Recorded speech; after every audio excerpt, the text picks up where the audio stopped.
state of hold. I need you on my fire. I want you to know that every time you're away, I long for you so much I can find my way.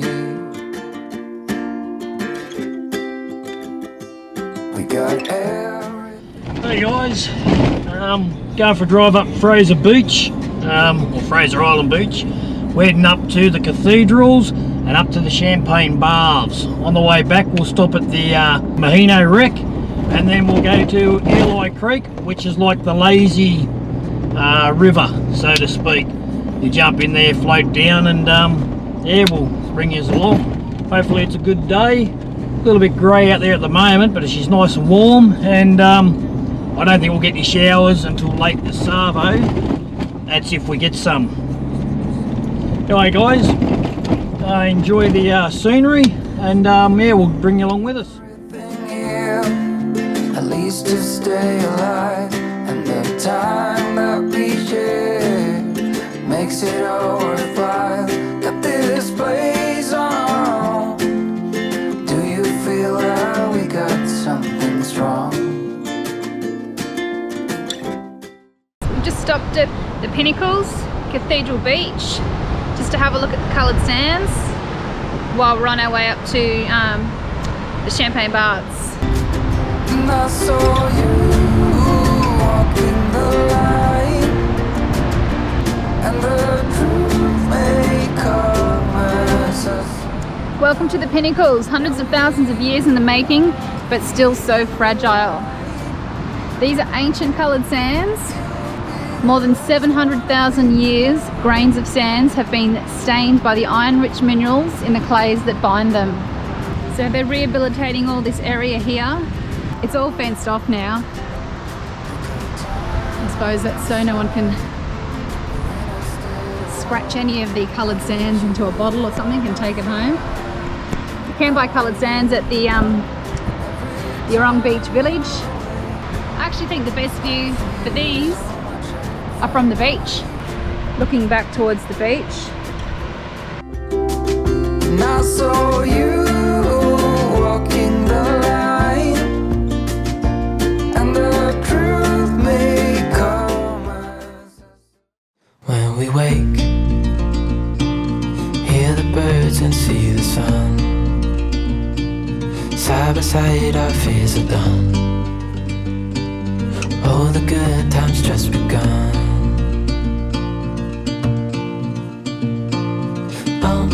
We know what we have, let's hold on tight. Found what we're looking for in life. Call us crazy, but things... There's the plaque on the Mahino Wreck. It was actually a New Zealand hospital ship from 1915 to 1919. I won't go into too much detail, but if you guys are ever up on Fraser Island, come up and check it out. It's great to see. It's like that sun's struggling to come out. Some really great camping spots along the beach here.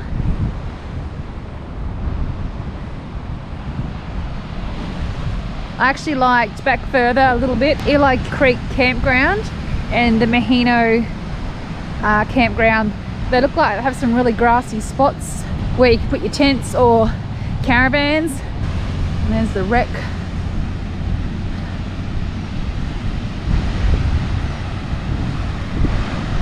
Looking south.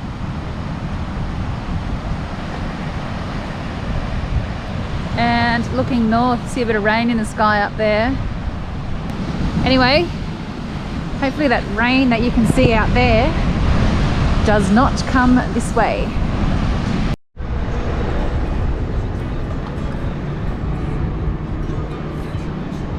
Okay, we've arrived at Champagne Pools. This is the walkway up to the Champagne Pools. Bit of a lookout. That's Indian Head down there. And then we'll walk up this way to Champagne Pools. It's got the boardwalk all the way down to the pools. Jesus Christ, where's the pools? might be going back for my shoes. Boardwalk and steps all the way down, so easy access down to the champagne pools. Oh, look at that.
Well guys, we've had a bit of rain. We've been up to Champagne Pools. Dave's driving back. Going over all the bumps. We're heading back to, where are we heading back to? From here we're going to go back to Happy Valley and have a look in there, see what's in Happy Valley. And then from Happy Valley we'll go back to Eli Creek, to the Lazy River. See what's happening there. Hopefully it's not raining down that end of the beach. It's taken us about 2 hours to go from Yurong Beach Resort all the way up to the Champagne Pools. Yeah, I think it says an hour 45. It's taken us about 2 hours. Obviously, we had high tide to deal with, and also the beach is very, very boggy, very corrugated. On lower tide, you can drive down near the edges and the sand's a lot more compact, so you can sort of skim across it a lot easier.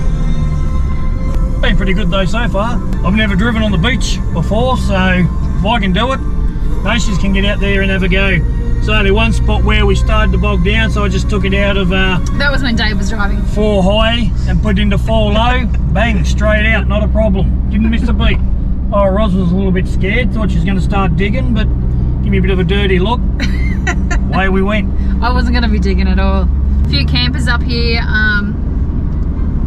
in this campground, I'm not sure what it's called.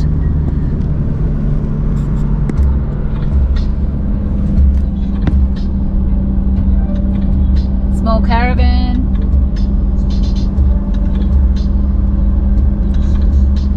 Couple of tents along this area. Few people fishing in the surf. We saw one guy catch a fish. He was boasting about it. Probably would have been about, what, 15 centimetres long, if that. He seemed pretty happy with himself though. I don't think his mates caught anything. From what I've heard though, it is quite good fishing along here, depending on the time of the season. A lot of mullet, whiting, stuff like that in the gutters. A buzz on and my favorite song is playing in a Broadway bar. Then you walk in and you're all alone, the hottest in the room by far. And you look up and our eyes lock in my...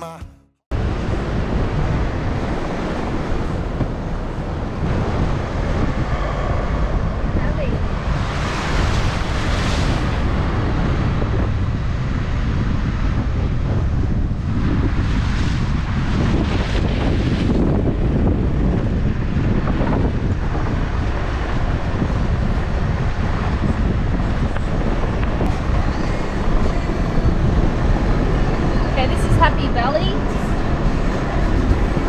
Sailfish on Fraser, fully self-contained accommodation.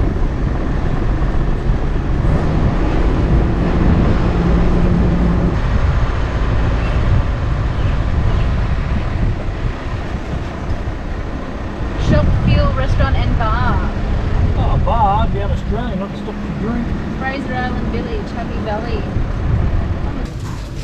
Little general store, souvenirs.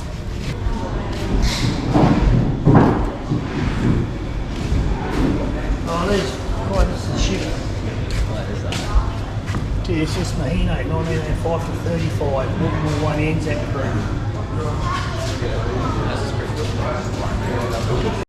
Straight out of my chest, baby. Your lips and your sweet smile.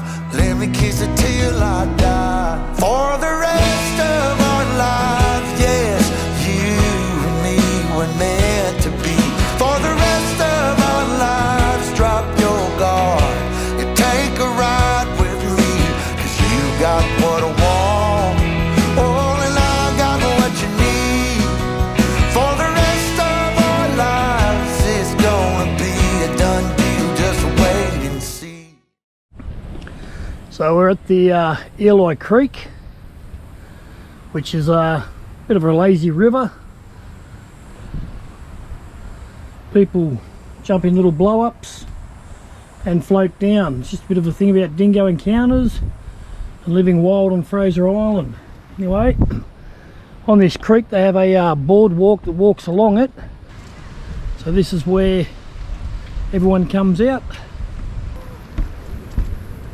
Some people enjoying the river.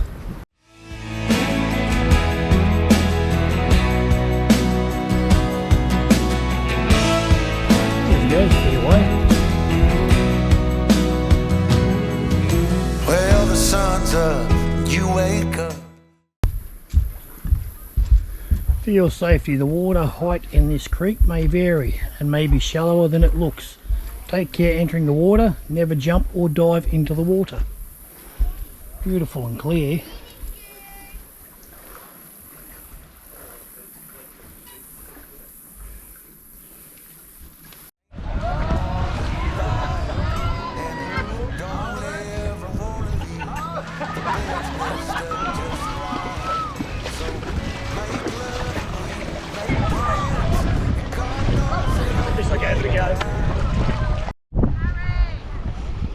Hey guys, here we are at Lake McKenzie today. It's a Saturday. It was very cloudy this morning. Now the sun's out and it looks absolutely beautiful. I think Dave's going to give the paddleboard another go in a minute. His son Kai's just having a go. Got to master this so we can take them in the caravan with us. Very popular spot for swimming. Hey guys, in this little bag here I have two chairs, two fold-up chairs. They come from Chaos, and I can't remember the rough price. I think they were 240 or 260 odd, somewhere around there. I don't know, you'd have to look it up on their website. Brilliant little chairs from what we've seen so far, and very simple to set up. I'll show you how it works.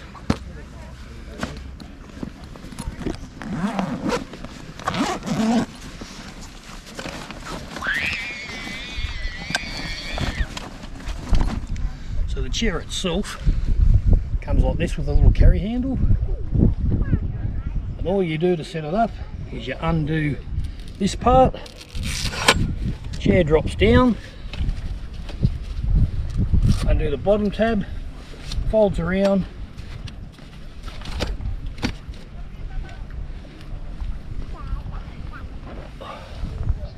you nearly fall off. Comfortable as, little drink holder, another little pocket here to put keys or anything else you want to put in it, and a bigger one on this side for your phone. But that's it. So have a look around it, Roz. But we are on the soft sand of Lake McKenzie on Fraser Island, so you just want to make sure it's sturdy before you sit in it. And to fold him up, push that down, lift it up, pull it up. Oops, out. They fold down onto the side, push it down, do the tab up at the bottom, tab on the side, bang. Very light, very simple if you've got to carry it up a hill, or you just don't want to carry one of those big camp ones. Very, very simple. So again, undo the side, undo this side, the legs will drop down,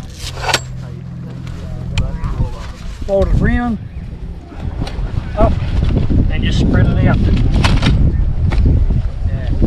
Get it nice and firm in the ground.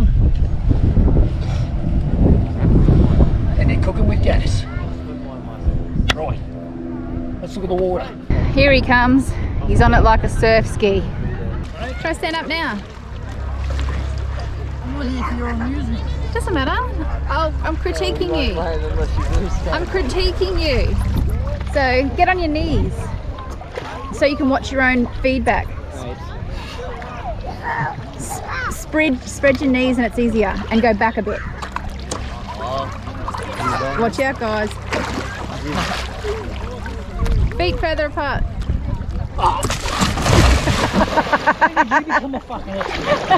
Is this more your style? So to be. So what do you think of Lake McKenzie? Oh, it's great. Wouldn't be dead for twigs. Could be working for a living, or living life. Water temperature's nice. Water's beautiful. For an overcast day, water is beautiful. Oh, here you are, face to face in this trashy bar. Another glass and I am going places. Makes me laugh about the irony of everything. I like the way you're thinking. I don't really care about the music on the dance floor. I don't really mind all the smoke is in the bathroom. I don't care at all, baby. You got my attention. So you were saying, oh no, I don't see the logic of things. It's quite a lonely world that we're living in. Oh baby, you are something special, I'm sure. Central Station.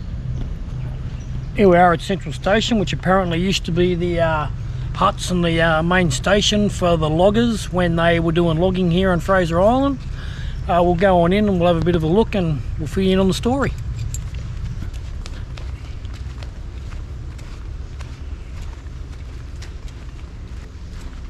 Toilets. One small town, forestry headquarters, Central Station. The Wongulba Creek Forestry Camp shifted to Central Station in 1920, became the Forestry Department's headquarters on Kagari, which is Fraser Island, and a township developed. There were 16 wooden houses, a few bark huts and some tents. Garages and tool sheds were used when servicing machinery. 20 horses were stabled here, and the blacksmith repaired metal tools and towing equipment. Central Station also had a school, plant nursery, vegetable gardens and fruit trees. Couple of old pictures. There you have it.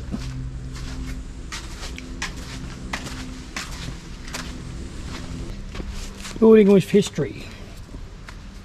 From the seed drying shed to display shelter. This building was constructed in 1920 when the Forestry Department established its headquarters at Central Station. There's been seed drying shed particularly for, can't pronounce it, brewery, stables, mechanics workshops and storeroom, and now a display shelter for visitors.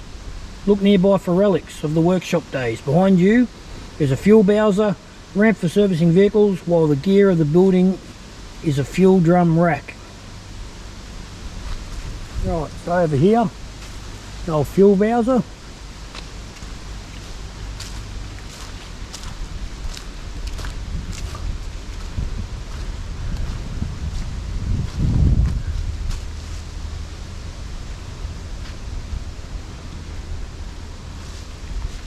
Seen an old bit of machinery over this way. No idea what it is, but it looks like some sort of a trailer or something for carting the wood packs. Not a real lot here, but if you've got a bit of time, pop in. Otherwise drive on by, that's what I would have done.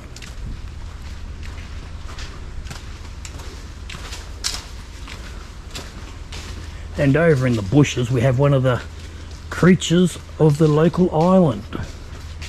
Fossicking around for food, I believe. Oh, there it is, Roz. G'day guys, just over here at the bar at the Yurong Beach Resort, and we have here with us Ebony. Ebony's one of the locals that's working over here. So what brought you to the island, Ebony? So So one of my friends originally was working here before I came up here. So she kind of got me in contact with everything, gave me the overrun of how everything works, and I was really, really excited to come up here and get away because I'm originally from South Australia. I lived on Kangaroo Island my whole life. So I moved up here for a little bit of a change, not too much of a change because obviously island to island. One island to another island. Yeah, but it's been pretty good actually. I'm having a blast up here so far. Kangaroo Island, I've actually seen that. I watched an article on TV just recently about it was originally settled by old veterans from World War II or World War One. They had all settlements out there, and I watched how they actually made it. But obviously now it's gone massive and gotten a lot bigger.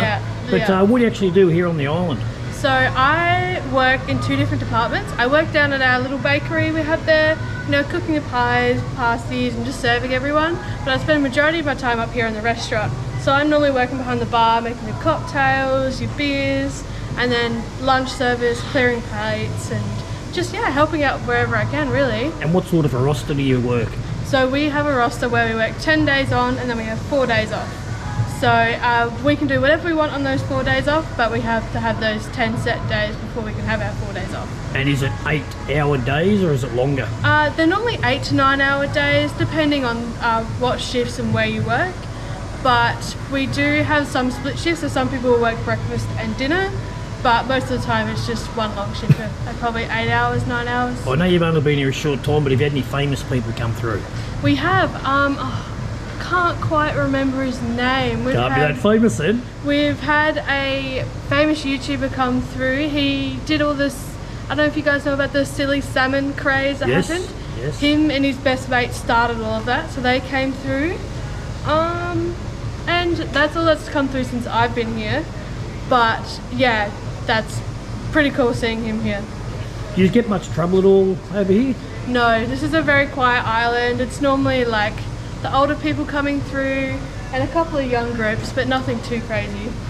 Okay, thank you very much, Ebony. That's alright. Cheers, have a good day. You too. See you later. See ya. Yeah, so that's Ebony, one of the staff here at Yarong Beach Resort. There's quite a few of them over here, and obviously wanted to get away from the mainland and have a bit of time over here. Anyway, thought you'd enjoy hearing from somebody else other than just my boring monotone voice. Just popped in for a couple of coldies. So what I've found driving around the island is that it is very, very rough roads. Alright, obviously the speed limit is 30 k's an hour and I can actually see why. You just drive to conditions. It's not like you're in a hurry to get anywhere. It's you'd probably want to spend a week here if you wanted to get around and have a look at everything instead of being too rushed. So what do you got there, Roz? Oh wait, you can't remember what you're ordering now. A wild dingo. And what's in a wild dingo, Roz? It has melon liqueur, coconut liqueur, lemonade and pineapple juice. How's it taste? Quite strongish. What's it remind you of? A pina colada. Does it? So Yeah. not a Maduri spice or anything? No. Okay. It'd be nice as a slushy, like a frozen. So the normal price is $15 during happy hour. Sorry, I tell a lie, they're $12 during happy hour, $15 is their normal price. What have you got here? I have a giddy up. And what's in a giddy up? Okay, it's butterscotch liqueur, Kahlua, Baileys, some milk, a shot of espresso, sprinkled with some chocolate powder on top. How does it taste? Just like a espresso martini. Nice. And I think it's a bit better than the other one because it's a bit more slushier and mixed up and like a slushy. Slushier. Right. What have you got, Dave? Hang on. Ooh, that's very It is pink. called a summer lovin'. It has white rum, strawberry liqueur, peach liqueur, raspberry cordial and lime cordial. And how does it taste?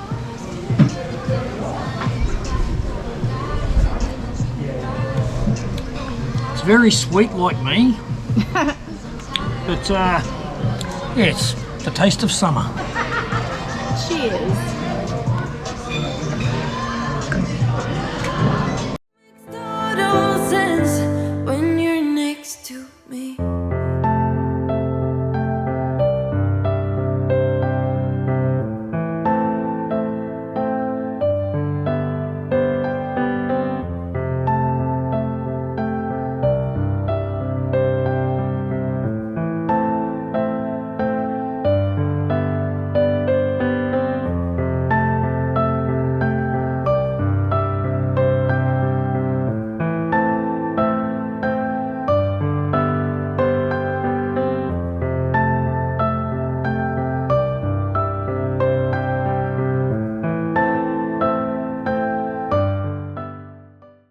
Well guys, that's Fraser Island in 3 days. Obviously there's a lot more on the island than what we've seen, we just didn't have the time. I'd suggest at least a week over there if you can afford it, or whatever you're doing, tripping around and staying in tents, or saw a few vans over there. McKenzie Lake was one of their highlights, one of them doesn't know. What about you, Tane? Or was it having a pie from the bakery? Children. The bakery makes nice pies. I actually had a spinach and feta triangle, which wasn't too bad. Coffee was average prices. It was okay. But my highlight over there, I think Eli Creek was pretty good. It was beautiful, crystal clear, and it looked like everyone was just having fun. And it's a very popular place. So that brings us to that time of the day. Joke time with Dave. Hey Roz, Yes, Dave. what did one Kiwi statue say to the other Kiwi statue? I don't know, Dave. Statue, bro. Catches.